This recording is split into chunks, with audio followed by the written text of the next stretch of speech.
Hi friends, இன்றைக்கி ஒரு mini vlog பார்த்துடலாமா? இன்றைக்கி என்ன ரெசிபின்னு பார்த்தீங்கன்னா, நம்ம ரசகுல்லா தான் செஞ்சுருக்கோம். அதோட வீடியோஸ் தான் வந்து உங்கள் கூட ஷேர் பண்ணிக்கலாம் அப்படின்றதுக்காக தான் இந்த வீடியோ. ஸ்கிப் பண்ணாமல் பாருங்கள். நம்ம சேனலுக்கு புதுசாக வந்திருக்கவங்க சப்ஸ்கிரைப் பண்ணிக்கோங்க. மறக்காமல் பெல் ஐக்கானை கிளிக் பண்ணிக்கோங்க. அப்போ தான் நம்ம போடக்கூடிய வீடியோஸ் வந்து உங்களுக்கு நோட்டிஃபிகேஷனாக வரும். இன்றைக்கி வந்து நான் ரசகுல்லா வந்து எந்த பாலில் செஞ்சுருக்கேன்னு பார்த்தீங்கன்னா, பசும்பாலில் தான் வந்து ரசகுல்லா செஞ்சுருக்கேன். பசும்பாலில் செஞ்சாலே வந்து ஒரு மாதிரி லைட்டிஷ் எல்லோ கலராக வந்து வரும். அதுவும் இந்த கிராமத்தில் வாங்குகிற பசும்பால்லாம் வந்து பார்த்திங்கன்னா நல்ல ஒரு திக்கான கண்டென்ஸ்டன்ட்டில் இருக்கும். இதுவே பேக்கெட் பாலில் செஞ்சிங்கன்னா நல்ல ஒரு ப்யூரிஷ் ஒயிட்டாக வரும்.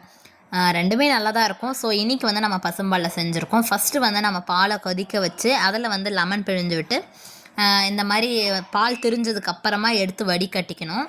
நல்லா வடிகட்டிட்டு ஒரு 2 வாட்டி வந்து பச்சை தண்ணி வந்து போட்டு நல்லா வந்து வாஷ் பண்ணி வடிகட்டிடணும். வடிகட்டிட்டு இந்த மாதிரி ஒரு ஒயிட் கிளாத்தில் போட்டு நல்லா புழிஞ்சு எடுத்துடணும். நல்லா ட்ரை பண்ணணும். நல்லா டைட்டாக பண்ணி நம்ம பன்னீருக்கெலாம் எப்படி இது பண்ணுறோமோ அதே மாதிரி தான் தண்ணி இல்லாமல் நல்லா சொட்டிட்டு அது மேலே வந்து வெயிட்டான எதனா ஒரு கல் மட்டும் வச்சுட்டோன்னா நல்லா சூப்பராக ட்ரை ஆகிடும். அதுக்கப்புறம் பார்த்திங்கன்னா அதை வந்து வேறு ஒரு பிளேட்டில் மாற்றி நல்லா வந்து நம்ம உள்ளங்கை அழுத்தம் வச்சு நல்லா பிசையணும்.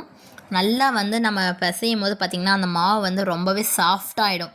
நல்லா சாஃப்டாகிடும். இது வந்து கொஞ்சம் பேருக்கு வந்து பிசையிறதுக்கு வந்து கஷ்டமாக இருந்துச்சுன்னு பார்த்திங்கன்னா, இந்த பால் திரிஞ்சது இருக்கும் பார்த்திங்களா, இதை வந்து எடுத்து மிக்ஸி ஜாரில் போட்டு நல்லா ஒரு ஓட்டுனிங்கன்னா நல்லா சாஃப்டாக வந்துடும். அதுக்கப்புறம் எடுத்து உருட்டும் போது பார்த்திங்கன்னா உங்களுக்கு சூப்பராக வரும்.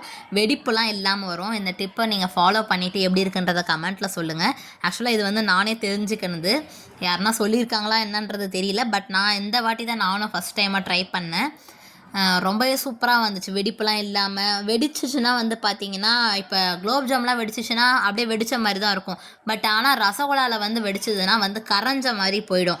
அந்த மாதிரி போகாமல் இருக்கிறதுக்கு நீங்கள் ஒரு வாட்டி மிக்சிலே வந்து ஒரு வாட்டி ஓட்டிட்டிங்கன்னா நல்ல ஒரு சாஃப்டாக வந்துடும். வெடிப்பு இல்லாமல் நல்லா அந்த மாதிரி பால்ஸ் வந்து நல்லாவே உருட்டி எடுத்துட்டிங்கன்னா உங்களுக்கு வந்து எதுவுமே வந்து உடையாது. நான் வந்து அதுக்கப்புறமா சர்க்கரை பாகு வந்து பார்த்திங்கன்னா, சர்க்கரை பாகு வந்து பார்த்திங்கன்னா இந்த கம்பி பதம் அந்த மாதிரிலாம் வரக்கூடாது. சும்மா கொதிச்சா போதும். 1½ கப் சர்க்கரைக்கு 3 கப் தண்ணி வந்து ஊற்றி நல்லா கொதிக்க வச்சுருக்கேன். கொதிக்க வச்சுட்டு அதிலே வந்து ஏலக்காய் வந்து தட்டி போட்டிருக்கேன். சில பேர் வந்து நம்ம இதிலே வந்து தூள் மாதிரி அரைச்சி கூட போடுவாங்க. நான் வந்து அப்படியே தான் தட்டி போட்டிருக்கேன். நல்லா இது பண்ணிவிட்டு கொதி வரும்போது பார்த்திங்கன்னா இந்த பால்ஸ் வந்து எடுத்து போட்டிங்கன்னா ரசகுல்லா வந்து சூப்பராக இதுவாகிடும். இந்த பால்ஸ் வந்து உருட்டும் போது சின்ன சைஸாகவே போடணும். ஏன்னா கொதிக்கும் போது வந்து பார்த்திங்கன்னா நல்லா பெருசாகும்.